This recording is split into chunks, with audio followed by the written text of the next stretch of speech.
You like tuna? Just like I like tuna. You like tuna? Some sauce.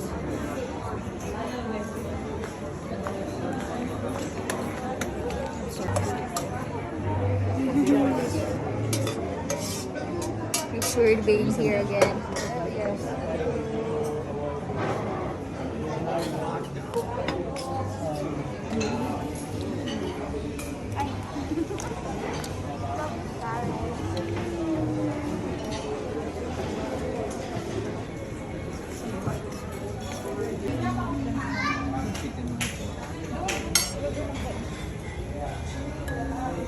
Kaya pilang takagduha.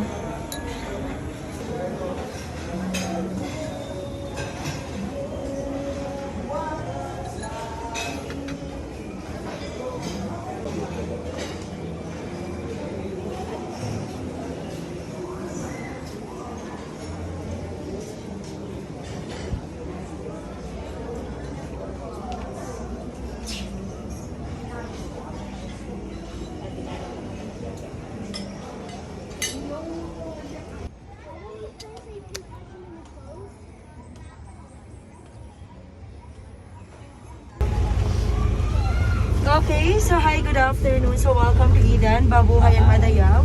By the way, my name is Sheila, your guide for today, and our driver is Kuya Richard. Our tour takes 45 Richard. So our tour takes 45 minutes to 1 hour. Then you have 3 stopover, which is the flower garden. Second is the Tinubdan, and the third is the Lola's garden. So every stopover, you have 3 to 5 minutes for taking pictures. If you have a question, you can ask me during our stopover. Yes. Okay, so everyone, if you see the huts, we call that fishing village, where you can catch tilapia and hito. We will provide you with fishing rods and bait. Whatever you get, it's considered sold. So aside from fishing, you can take order. So it's a la carte time for lunch. It takes time for cooking. So it takes a long time for cooking. It takes an hour bago maluto yung foods. Look, Sam, there's some Ready. deer. So a subspecies of That's the wedding. I think On those your are. left is our deer pan, extension to Yeah. our deer park. So it's just a native deer only from the Philippines. I think it's called pilandok. It's a subspecies of the red deer. Yeah. It's the smallest of the red deer. On your far right is our Vista cottages, can accommodate 2 person only. So actually good for the honeymooners and lovers. Yes. So who's the lovers? So there you can book at the Vista cottages. If you don't have a lovers, you can stay lover only there. 1 person lover. Yeah. So everyone on your left is our deer park. If you cannot see the deer, I think they go to the fishing area because they have a lot of foods there. So actually, we start on 1 pair. Nagsimula kami sa isang pares lamang ng deer. As you can see, there's endangered species. So we propagating them or pinapadami. Now, here in Eden, we have about more than 30 Philippine deers. We know the gender. To those who have horn, that's the male. Okay. To those without horn, that's the Those are female. females. Yeah, so kumbaga napakabait na mga babae. The girls are so very kind. Charot. Yeah, charot. Yeah, they're very kind to animals. Since a Philippine native somewhere deer from Mindoro, we feed them a leftover lettuce, so mga leftover na mga lettuce. Welcome to our hydroponics greenhouses. So hydro means water, ponics means working. So where we grow leaf, lettuce, romaine or red salad ball lettuce, and arugula. So we call this a hydroponics because it's used by water and giniling na bunot or coconut has ground into the powder form. So it's a soilless way of planting. And of course, we do not use pesticide on that vegetables. So it's organic. And they are regularly served in our main restaurant. Yeah. And they are available in selected supermarket downtown. Simply look for the green Eden seal. So that's our red salad bowl lettuce. So everyone on your right is our salad tomato. They harvested at 77 days, so more than 2 months. The sizes, it's like apple size, so malalaki po siya. Yeah. Still on your right is another room spot. We call that Holiday Lodge. Can accommodate 2 to 3 person with free breakfast. Across the roads on your left is our Holiday Terraces. A small multi-level function area can accommodate 40 person. Good for conventions and seminars. Stand by on your left, guys. So which cover about 3 hectares. If you are wondering why the branches is like that, because they cut that so that the harvested is easier. So para di na sila So it's like prune. Na prune sila. Then kinakat din siya sa dulo para di na tumagas. Yeah. On that side, on your right Is it bearing always? No, ano lang siya, wala pa? August. Wala pa. Wala pa. Vegetable garden. If you know the durian fruits, the tall trees, that's the durian trees. Durian. Your favorite. Yeah, your favorite. Durian. Yeah, I favorite this, sir. Good to know that. Anong variant niya? Native, sir. Native? Okay. Yes. Now we are entering the first stop over the flower garden. So actually we have a different kind of flowers. If you are plantitas or plantitas, of course, for the eyes only. So no picking of flowers. Don't Yeah, worry, for I'm not a plantita. For the eyes only. Hindi siya plantita B na siya B. Busy ma'am ng taga-kuha sa flower. Taga-bloom sa flower. So there's a rainbow after the rain. So here in Eden, we have a rainbow also. So on your left, that's our Oh, rainbow. nice. Yes, it's new painted. We will be here for about 3 to 5 minutes for taking pictures. So I hope you enjoy the area. Sige, will. Mag-group picture po kayo. Yeah, sure. Okay lang, mag-picture kami. Okay. If you have a heavy...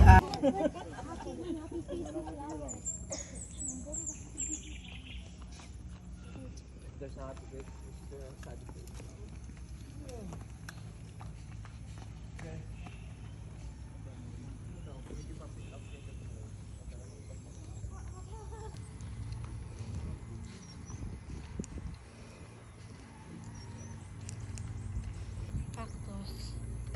Uy, tinuro bet mong cactus nakaon. Ala, video mo din. Ano mo ito? Dili, i-mute lang ako to sa background.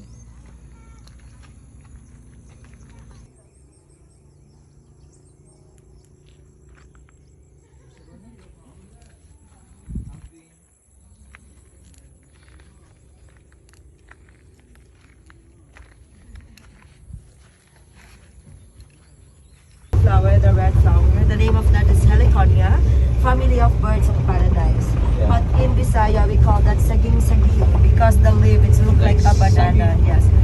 So, and now we're passing through the Rainbow Pass. So yes, di ba ramdam na ramdam ni Sir ramdam ni Sir yung saya. Yeah, I feel gay. Yes, every arc has a flowers that correspond to a particular rainbow color. And then the flower called this a time sharing room because pinapaabilang namin, mag-fully book na po talaga. Then kung mag-uwi yung may-ari, sila yung nagsistay, sila yung natutulog, rest house po kasi nila. Okay. And then that's our Shangri-La to naman po, of course. For the rooms here po, arrangement po siya sa booking office talaga. On your left is our cacao trees, so used for chocolates. And then on that side on your right is our ornamental plant. So yung mga tanim namin ng mga flowers, nandyan po lahat. Here in Eden, we have about more than hundreds of pine trees. So we have a lots of pines here in Eden. And of course, Eden is 3,000 feet above sea level. Kaya malamig yung area lalo na paggabi. So yung mga rooms namin dito, hindi siya air conditioned. Electric fan lang yung pinaprovide talaga namin. So this is the second phase of the mangosteen. Mangosteen or Garcinia mangostina. So if you plant a seedlings of mangosteen, it takes 8 to 15 years before they can bear fruits. But afterwards, it will be fruiting for about 100 years. Wow, nice. So once ma-start na tuloy-tuloy na din naman po siya. So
Kevin will do the dance for us. Yeah, yes. he's very good at it.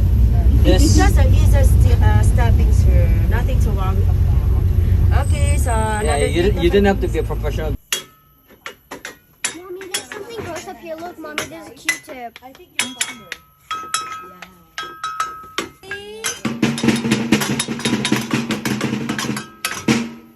Mommy, say drum rolls, please. Drum rolls, please.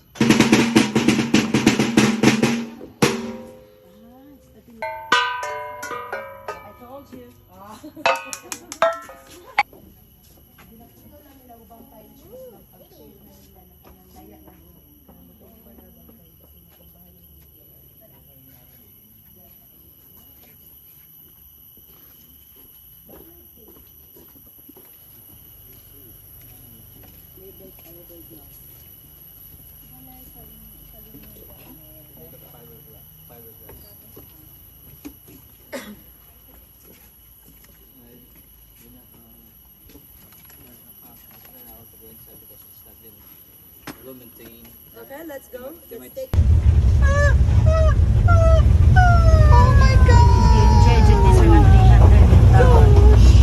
On your lower left is another vegetable garden. So they're available in selected supermarket downtown. Simply look for the green hidden seal. On your left is another magnificent view of Davao City, the Davao Gulf, and then the Sammie Island. The sister company of the resort located at the Sammie Island. Island Buena Vista yung pangalan. On that side is our herbs and spices which we use in our main restaurant. So can use for pasta, tea, soup, dan ulam. Oh.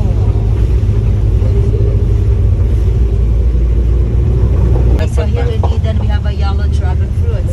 Now we are entering the last stopover, which is the Lola's Garden. So we have a swing, we have a wishing well, the view of Davao, then our Carabao that's so very kind and waiting for you guys on that.